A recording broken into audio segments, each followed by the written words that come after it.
आप देख रहे हैं प्रेतनामा आदर्श के साथ। तो चलिए बढ़ते हैं आज की कहानी की ओर। उस रात अचानक ही जोरों की आंधी शुरू हो गई थी, जिससे ठप ठप करने में बहुत परेशानी होने लगी। और जब बिजली की गड़गड़ाहट के साथ बारिश शुरू हो गई तो मुझे ट्रक रोकना ही पड़ा, और मेरे साथ चल रहे दो और ट्रक वालों को भी। उस तूफान में हमारे पास इंतज़ार करने के अलावा दूसरा कुछ चारा भी नहीं था। हम लोग कुछ कर भी नहीं सकते थे, और मेरे खलासी को तो बैठे बैठे नींद सी आने लगी थी। वक्त काफ़ी ज़्यादा गुजर चुका था, मगर बारिश थमने का नाम ही नहीं ले रही थी। तभी मुझे किसी की चीख सुनाई पड़ी, और जब मैंने अपने ट्रक की खिड़की से बाहर की तरफ देखा तो पाया कि मूलचंद, जो पीछे वाले ट्रक का ड्राइवर था, वो चीखते हुए भागे जा रहा है। मैंने उसे वैसे घबराए भागते देख आवाज़ भी दी, मगर उसने सुना ही नहीं। मुझे समझ में नहीं आ रहा था कि मूलचंद को अचानक हो क्या गया, और वो किससे डर के भाग रहा है। आखिर बात क्या है, ये जानने के लिए जब मैं अपनी ट्रक से नीचे उतरा और जब पीछे मेरे ट्रक के पास पहुंचा तो पाया कि मूलचंद के ट्रक में उसका खलासी भी नहीं है। जब मुझे ट्रक में कोई नहीं मिला तो मैं उस ट्रक के पीछे लगे, यानी कि तीसरे ट्रक के पास गया तो उस ट्रक का ड्राइवर भी और खलासी भी दोनों गायब थे।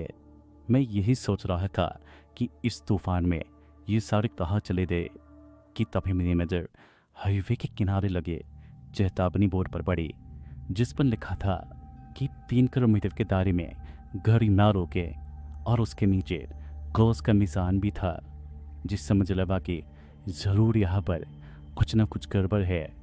ये सोचकर मैं अपने ट्रक की तरफ भागा।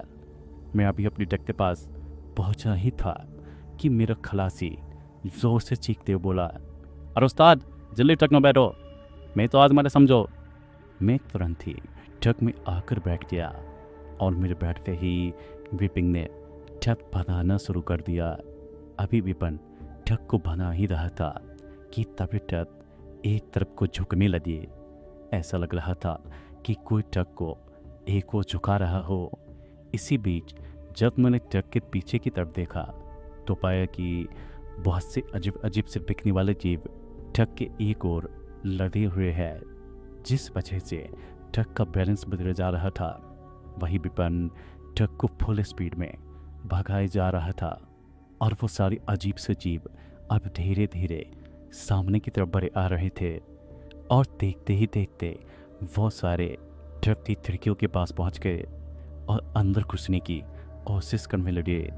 तभी विपिन डरते हुए बोला, वो देखो उस्ताद, सामने।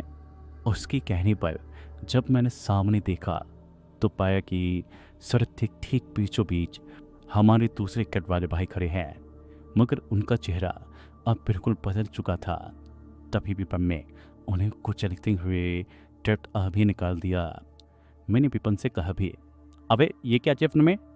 तो इस पर वो बोला, ये पहले ही मर चुके हैं उस्ताद। और फिर कुछ ही देर बाद वो तूफान बंद हो गया, और फिर एक गहरी खामोशी छा गई।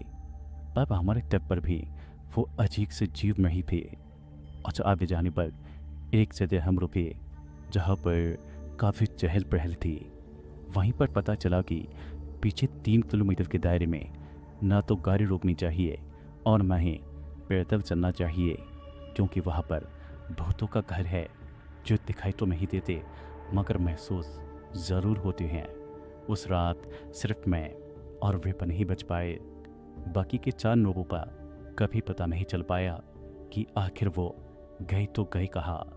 तो दोस्तों, इस कहानी में बस इतना ही। तब तक के लिए बाय एंड टेक केयर।